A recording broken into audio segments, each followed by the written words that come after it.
God choosing out Abraham, then Isaac.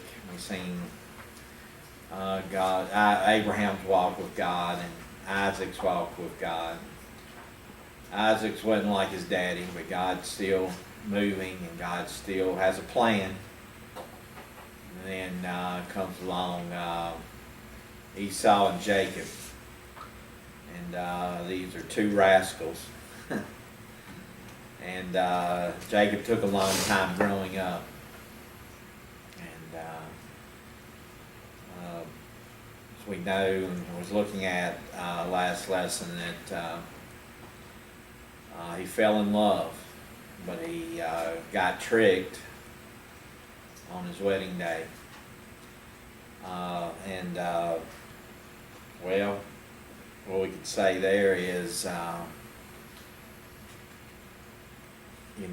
sins come back against us sometimes. The trickster got tricked. And so when we think about old Jacob, he begins to have children, and the tribes, what's called the 12 tribes of Israel, come from him. And so he's living, and he's working for his father-in-law, Laban. And he's persuaded in chapter 30 by Laban to continue working for him as a flock tender, even though Jacob planned to leave Canaan. And then Laban agreed to give Jacob all the speckled and spotted lambs, sheep, and goats for his personal possessions in Genesis 30, verse 31 through 42.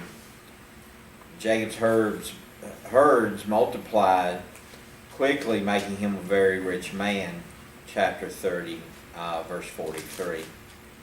But there came a separation between Jacob and Laban.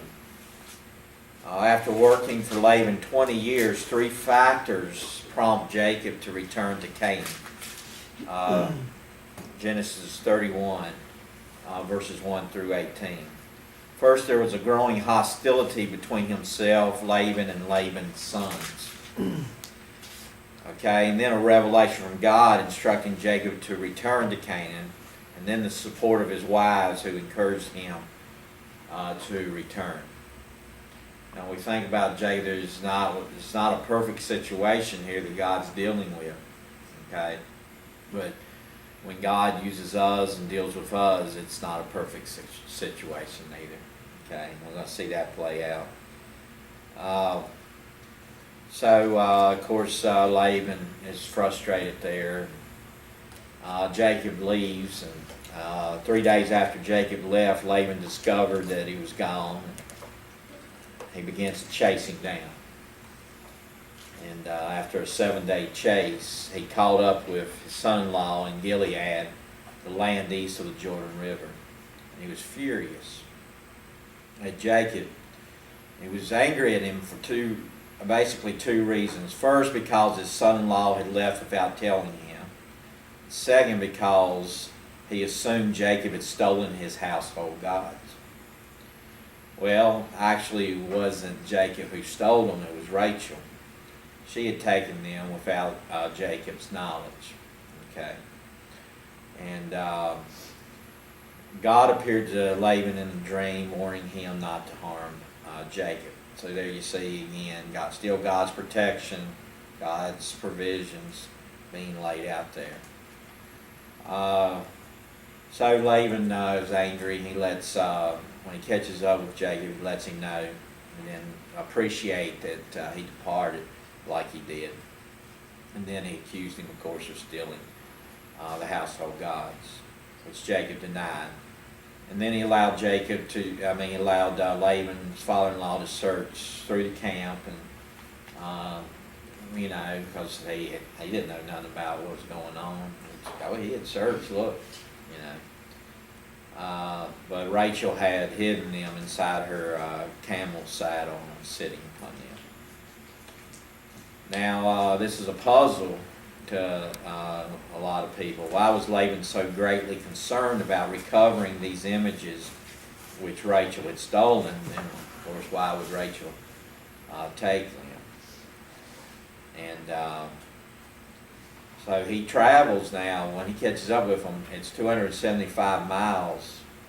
So it's some expense to this expedition as well. So you can imagine, by the time he catches up, how angry he was.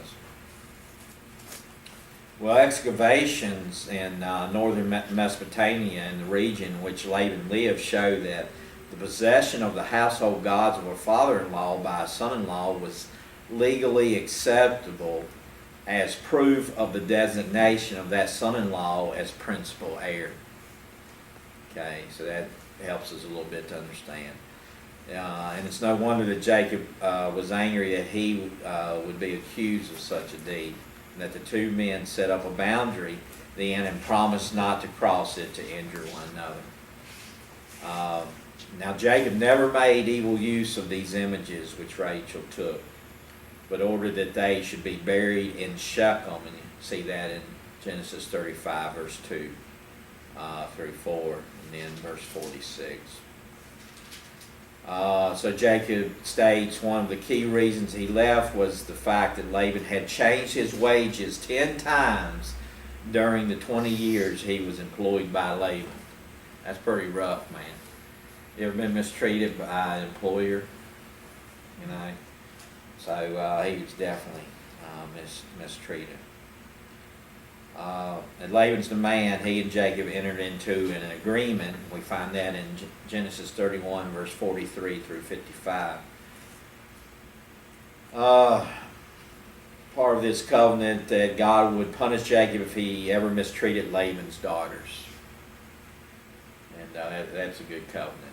And father-in-law should tell the son-in-law, if you ever mistreat my daughters, there's going to be punishment on you. That neither man would cross over a designated boundary line to harm the other as well. Laban's words at the signing of this covenant: the Lord watch between me and thee when we are absent one from another. Genesis 31, verse 49. Dr. Donald Barnhouse writes, careless reading of the Word of God has made this statement familiar to millions in a totally false application. That it should be engraved on rings made the motto of a youth organization and used for a benediction to close a meeting is preposterous. It did not stand for blessing, communion, and fellowship. Rather, it indicates separation, menace, and warning. In effect, a pillar of mitzvah meant, if you come over on my side of this line, I'll kill you. So you ever seen, maybe when you were a kid and you made a little line, you cross this line, we're going to fight it out.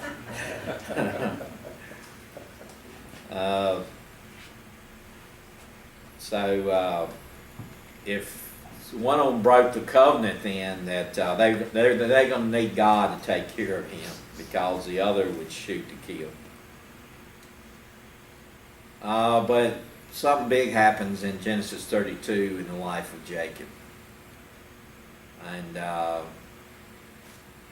Jacob here mentions for the first time in the Bible the armies of heaven.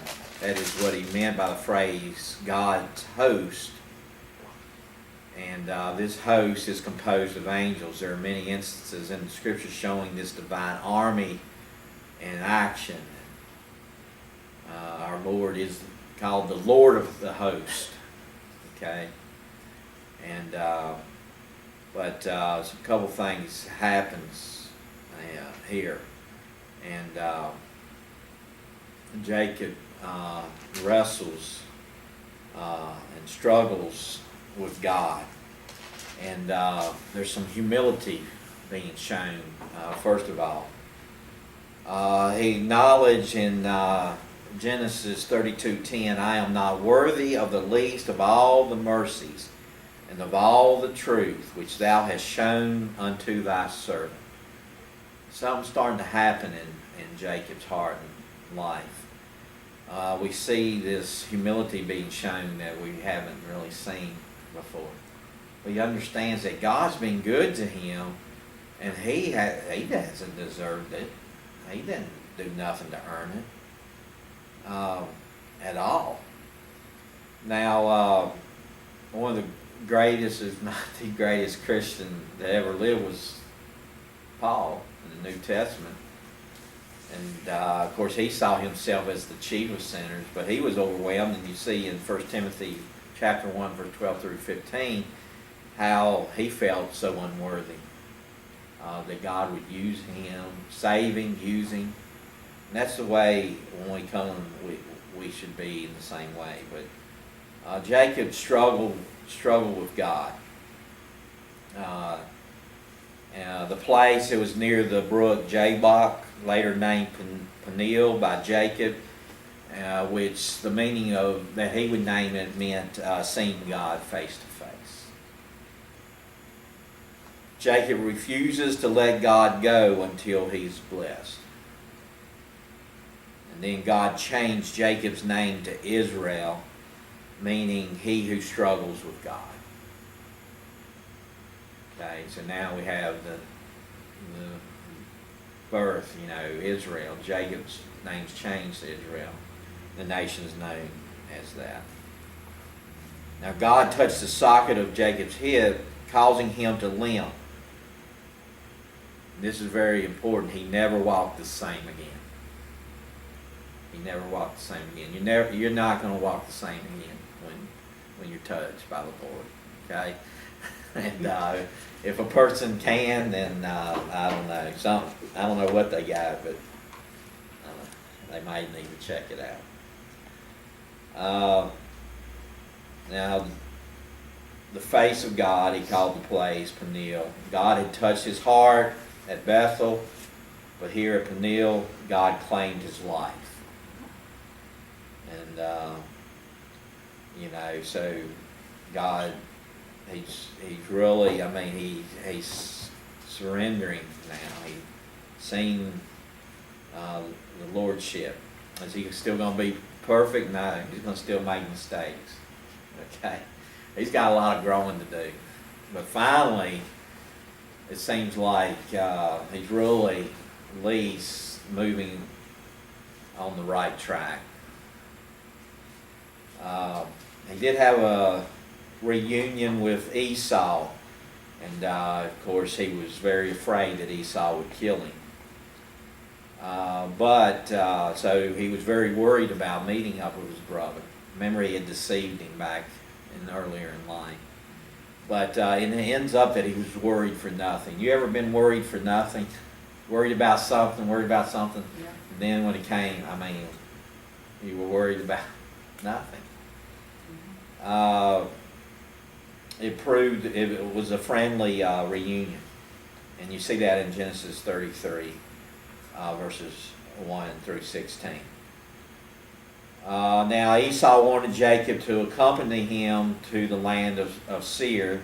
This was the farthest thing from Jacob's mind, but instead of simply telling Esau this, he hid behind his children. He said, "My Lord knoweth that the children are tender, and the flocks and herds with young are with me, and if men should overdrive them one day, all the flock will die."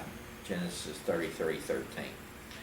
And Jacob promised, however, to meet him in Seir. This was, of course, a lie. Jacob was headed for Succoth, which was northwest, while Seir was southeast. One wonders what Esau thought about Jacob's glowing testimony concerning God's grace.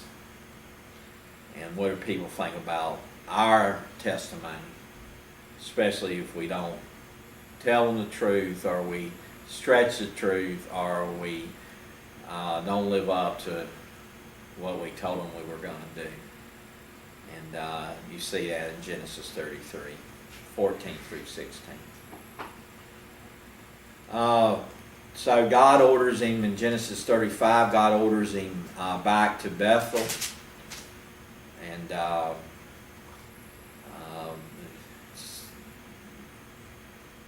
he, if you could say, he had a great moment And then it seems like on this roller coaster ride, he took a dive with his brother.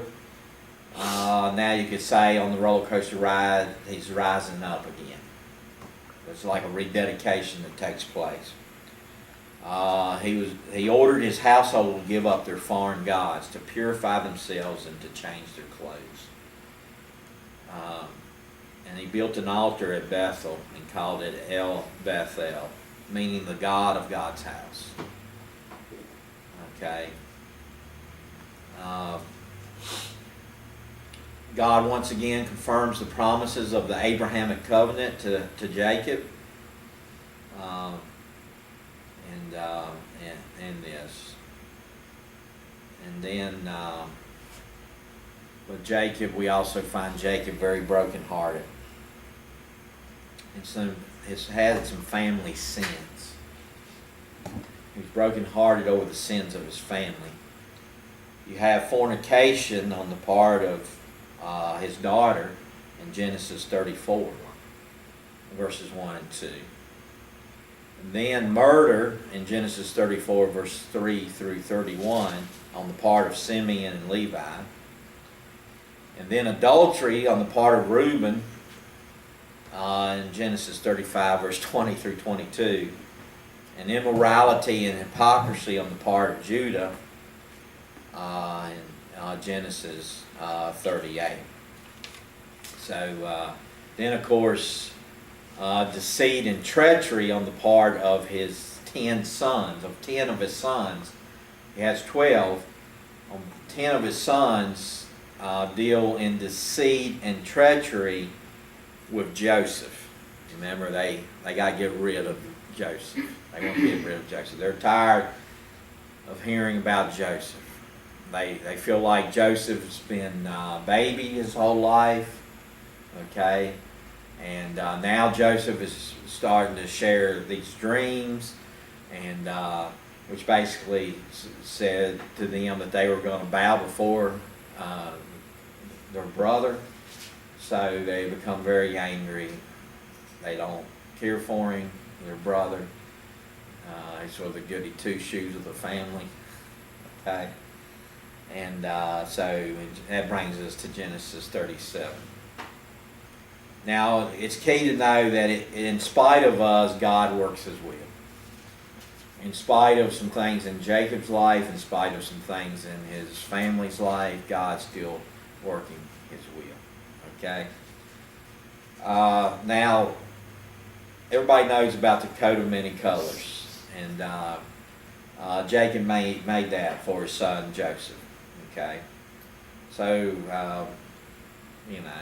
he's treating him partially. Okay?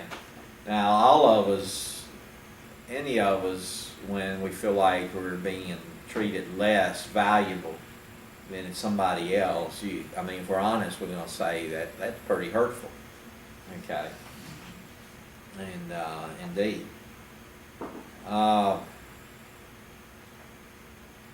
But Joseph was a dreamer. God gave him dreams. Okay? And in those dreams, God revealed His will to him. Now, we hear people today talk about casting a vision. Most people are talking about coming up with some ideas and then throwing it out there. That's not what happened with Joseph, and that's not how God works. God gives you the ideas. God gives you the plan. God reveals what He's going to do, and then we live our life according to that. And that kind of dream we should never give up on. Okay? There's going to be rough times. There's going to be rough places. You're going to think maybe God's not going to get you there to where He said He's going to get you.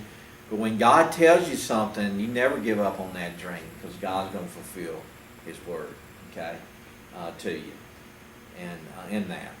He probably chuckles when we tell him about our plans. Yeah, he laughs. We think we got big plans, and a lot of people think that's faith. So I cast this vision, I cast this goal, I have this goal. And now, okay, God, you bless it.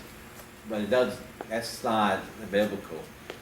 God reveals by a lot of people use passage in Habakkuk. The real root word there is revelation. God reveals it to us, and then we act accordingly.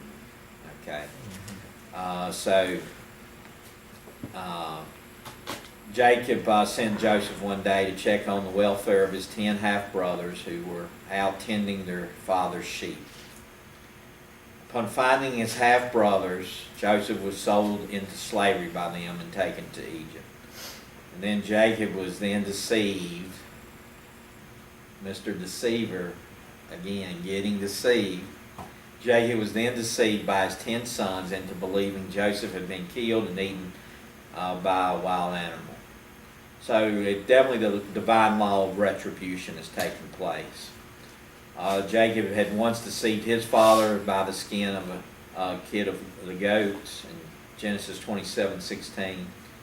As a father, he was then deceived by his sons through the blood of a kid of the goats in Genesis 37:31. Galatians 6, verse 7 through 8 speak to this. Well, of course, he was grief-stricken. He thinking his sons died. I mean, these are some rascals. Okay. How thick does jealousy in the family go between brothers and sisters? Well, it can run pretty deep sometimes, can't it? Then, so you had the 10 sons who did this to Joseph. Remember, there's 12, so you have another one, Benjamin. Okay, let's think. So Joseph, then Benjamin's the baby now. Okay, and Jacob sent his 10 sons to Egypt during a famine. This is Genesis 42 and 43 to buy food. He refused, however, to allow his youngest son Benjamin to go, lest he suffer harm. Okay, he's not going to let his baby go, you know. If anybody ever has had a baby brother, baby sister, okay. So here, he's not going to let the baby, Benjamin. Upon their return, the 10 brothers told Jacob about the strange food administrator they had met in Egypt, not realizing this powerful man was their brother, Joseph, that they had sold into slavery many years ago. They related how he at first had accused them of being spies, that he had taken Simeon as hostage, and that he demanded Benjamin be brought with them during their next trip to buy food. Jacob at first refused to listen, concluding everything had turned against him, as he had lost both Simeon and Joseph. So he's thinking now, the likelihoods he'll never see Simeon again. Okay, they've got him. Okay, well, I'm not going to send my baby boy Benjamin. Now, also key to this, of course, Jacob, his heart's broken. Now, Rebecca, think about Rebecca. Now, she died giving birth to Benjamin. Rebecca, was the one that he loved. His heart was for and towards. And back in Genesis 35, and he buried her in the little town of Bethlehem. That's important. So Rebecca was buried there in Bethlehem. And Genesis 35:19 is the first reference to Bethlehem. She died, of course, giving birth to the son of Jacob's right hand. Many centuries later, a young virgin would give birth to another baby in Bethlehem. This babe would be known as the son of God's right hand.